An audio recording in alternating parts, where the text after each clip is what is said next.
কালী পূজায় কোথায় ঘুরতে বেরোবো সেটা নিয়ে আমার তেমন একটা প্ল্যানিং থাকে না, কিন্তু প্রতি বছরই কিছু না কিছু হয়ে থাকে। ওটা এই বছর হয়েছে। এই বছর কখনো ভাবতেই পারি নাই যে আমি আমার গ্রামের মামার বাড়িতে কাটাবো, যেখানে আমি 10-12 বছর আগে গিয়েছিলাম আমার দিদার সাথে, তাও আবার এই কালী পূজাতে। এই কালী পুজোটি প্রায় 50-60 বছর ধরে হয়ে আসছে আমার মামার বাড়িতে, কিন্তু দুর্ভাগ্যবশত আমাদের যাওয়াই হয়ে ওঠে না। হ্যাঁ, কিছু কিছু মানুষ যায়, কিন্তু এরকম ভাবে এই বছরের মতো আমরা সবাই যেভাবে মিলেমিশে গিয়েছিলাম এরকম ভাবে আর কখনো হয়তো আর লাস্ট কখন গিয়েছিল আমার মনে নেই। কিন্তু মজার বিষয় হচ্ছে আমাদের সময়সীমাটা যদি কেউ শুনে তাহলে অবাক হয়ে যাবে। এত বছর গিয়েছি, এর পরেও আমরা কয়েক ঘন্টার জন্য গিয়েছি। সন্ধ্যা 6টার সময় আমরা গাড়িতে উঠি, রওনা দেই আমরা মামার বাড়ির উদ্দেশ্যে। আবার চলে আসি সেই ভোর 4টায়। গিয়েই সবাই ব্যস্ত হয়ে যায় বাজি ফুটানোতে। আমি একটা মাত্র ফুটিয়েছিলাম, তারও কোনো ক্লিপ নেই। তারপর শুরু হয়ে যায় ডিঙ্কা নাকার নাচ।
তারপর বহু বছর পরে এত ধুনুচি নাচ করি। আমার মনে হয় যে সবচেয়ে বেশি এই কালী পুজোতে আমি ধুনুচি নাচ করি, আর কখনো করিনি।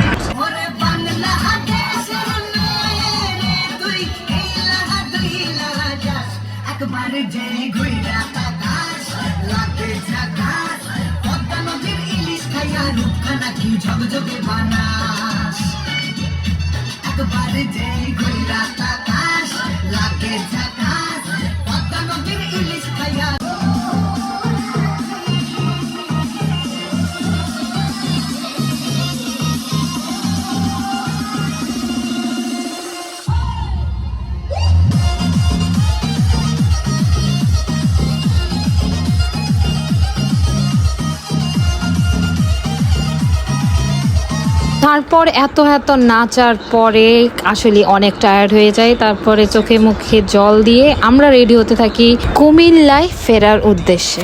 বাড়ি থেকে বের হওয়ার সময় এত সুন্দর শিউলি ফুলের গাছ দেখতে পেলাম, আর এত সুন্দর করে ফুল ফুটে রয়েছে। ও রাতে তখন বাজে 2:30, তখন যে কি সুন্দর লাগছিল। তোমার বাপের বাড়িতে এসে কেমন লাগতেছে? খুবই আনন্দ লেগেছে। কয় বছর পরে আসছো? অনেক বছর পরে এসেছি। তো দাদার বাড়ি আমার জন্মের পরে এদিকে আসছি। আর লাইফে কখনো দেখে তোমার কেমন লাগতেছে? অনেক অপূর্ব। কেমন লাগতেছে গাও? তো এভাবেই আনন্দের সাথে আনন্দ মুহূর্ত ব্যতীত করার পরে আমরা আমাদের এই কালী পূজার রাত শেষ করি আর ভোরবেলা আমার বাসায় ফিরে চলে আসি।